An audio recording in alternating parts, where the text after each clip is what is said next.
What is different about your product? You got a story to tell. Something gonna connect to somebody else. How to actually run a business versus having a vision for a business. A lot of people come to me and they say they're scared to take that next leap. Visual design is always going to be driven by the vision. And I just was like, how do I do this? What am I adding that they don't have? Hey, brand builders, ready to take your brand to the next level? I'm Dana Ammons, and welcome to the Brand Blueprint.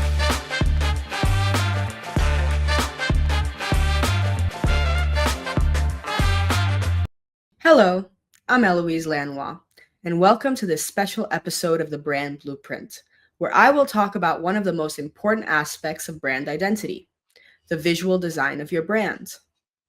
We aren't heavily covering this topic in our identity and positioning segment because our focus is geared towards the entrepreneur and startup aspects of creating a brand. However, getting the right design for your brand is obviously very important. In this video, we're going to cover several topics, including what is a brand identity, why is it important, and how is it used, the basic elements of a visual identity that you will need to develop early on, and what are your options for creating and developing your visual identity, as well as some basic tips and tricks to make this process easier. A brand's identity dictates how a brand looks, sounds, and feels. It encompasses visual aspects such as logos, colors, typography, images and illustration styles, and video, as well as more abstract elements such as personality, tone of voice, marketing style, messaging, advertising, and much more. Having a defined brand identity allows all of a brand's content to appear unified in look and feel, which in turn allows them to better diffuse their message across multiple channels while retaining awareness, loyalty, and recognition. These aspects are not thrown together randomly. The goal of a successful brand is to have a strong story that resonates with their customers and allows them to sell their product, service, or idea. The brand identity should strongly support and visually personify that story in order to effectively connect to its customers. Here are some good questions to ask yourself as you develop your brand identity. What is my brand vision? Or how do I see the ideal future outcome? What is my brand mission? Or how will my brand affect change towards that ideal outcome? What are my brand's values? Is it sustainability, elegance, affordability, inclusivity, or even exclusivity? What is my brand's personality? Are we serious and educational? Are we fun and humorous? Are we witty, clever, friendly, posh, elegant? Are we rough? Are we adventurous? How does my brand connect with people? Through the tone of voice, through the messaging, what stories do we tell? What channels do we use? What brands are we similar to, different from? What is our niche? What is our competition? Or who is our competition? How is my brand different from similar brands? What do we bring to our customers? Finally, I want to end by saying that it is important to develop your brand's core identity before jumping into creating visuals. While having a beautiful logo or typography is really exciting, a brand's strength is in its story. And as I said earlier, the visual identity should support that story. Nobody will care about your brand if it's just visually stunning. Those visuals have to connect with the core values that make up the who am I of your brand. So, if you haven't done that yet, go do that first. A brand's identity is kind of like the rules that dictate who are we for the brand. Therefore, the most common way to present them and keep them up to date are in a rule book, so to speak, commonly called a brand guide or style guide. This can include the visual identity rules by themselves, but more commonly include both visuals and personality rules. The style guide of a brand can be shared with designers, collaborators, marketing agencies, and any other entities that touch on or work with your brand to allow them to properly represent the brand in their work. An example of this is sharing your style guide with your social media content creator so that their posts align with your identity, or sharing it with your website designer so that the layout, colors, and images are all in line with your brand.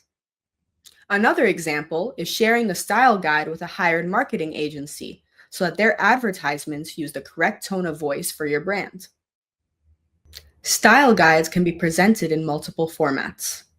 Traditionally in a presentation or easily shareable PDF, there are now online platforms which specialize in digital style guides with downloadable assets used for your brand. While these services can cost slightly more, they allow you to easily keep your brand style guide up to date, shareable, and usable for whoever needs it.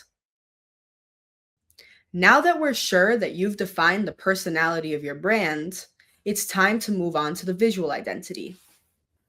A visual identity, obviously, encompasses all the visual aspects of the brand that we mentioned before.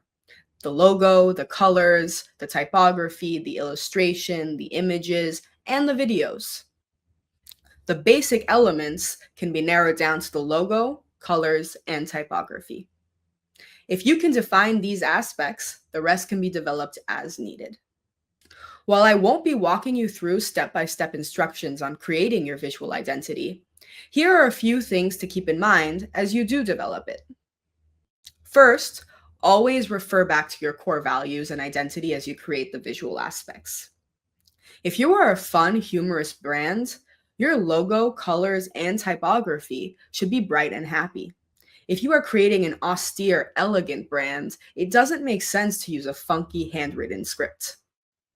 Also, keep things simple, stupid. Simplicity is key.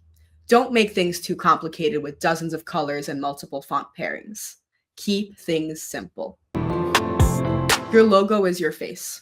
Is it a graphic, a monogram, an illustration?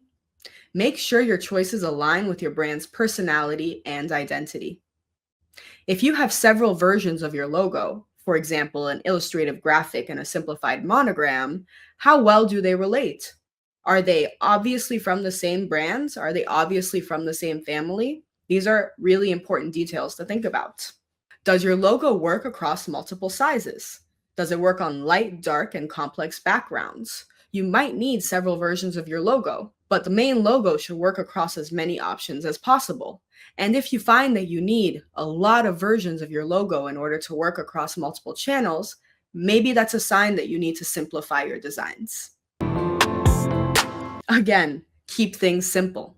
A good base to start with is one main color, one or two secondary colors, and an accent color, along with black and white. You can always add more colors or expand the range if necessary. However, keeping a simple color palette will allow a more unified look across all channels and usages. A great free resource that I recommend for coming up with preliminary color palettes is coolors.io. This is starting to get repetitive, but simplicity is key. Stick to a 2 font pairing, one for headers and one for body, and you'll probably do fine. If you do need more styles, try making smaller changes such as using your body font in bold for subheadings rather than adding new fonts. A great free resource for looking up font pairings and seeing them used in examples is fontsinuse.com. There are several ways to develop and create a visual identity. You can do it yourself, you can hire someone, usually a freelancer, to help you, or you can hire an agency to develop it for you. All of these options have pros and cons, so let's go through them one by one. If you have a clear vision, are highly creative, and have the technical know-how, doing it yourself is the cheapest and sometimes best option, since you can create your visual identity exactly how you envision it. One common pitfall of doing everything yourself, however, is forgetting to define all of the rules in a style guide, since you understand all of the rules for your own brand yourself. It might seem like a small thing to skip, but it will create problems in the future as you scale your brand or collaborate with others. Or as you realize that you've forgotten to set standards in something important, like logo size, making you lose recognizability across different channels. Another common pitfall in doing everything yourself is creating in a bubble. Make sure you get feedback from people you trust along your identity development journey. If you have a more or less clear vision, but lack the creative or technical ability, hiring a freelancer can be the right move. A freelancer can charge per project or per hour, and the price can vary depending on their skills and experience. However, they have a lower price point than hiring an agency.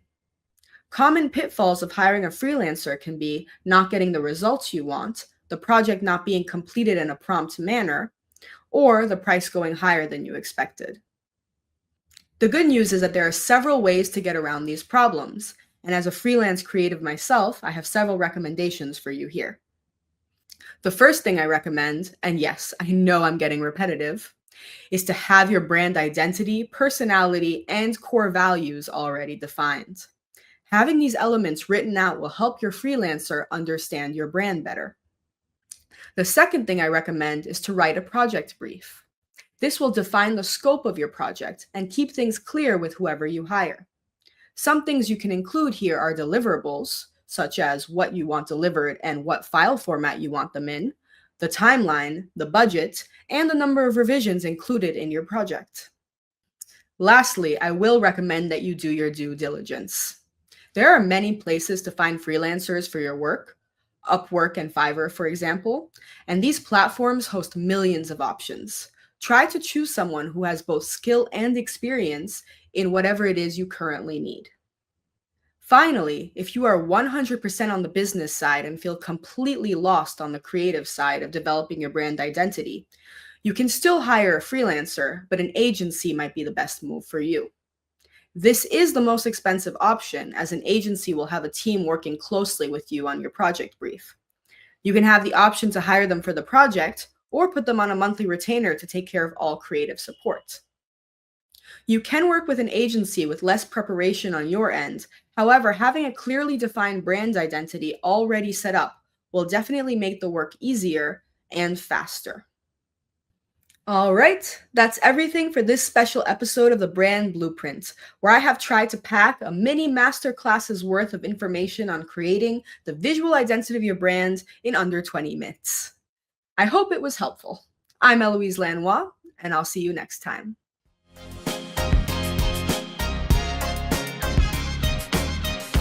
Thanks for joining us on the Brand Blueprint journey. Make sure to follow us on all of our social media platforms to stay updated. Watch the full episodes on our YouTube channel for an in-depth experience. Don't forget to subscribe to our website at thebrandblueprint.biz for exclusive content and materials. We're everywhere you need us to be.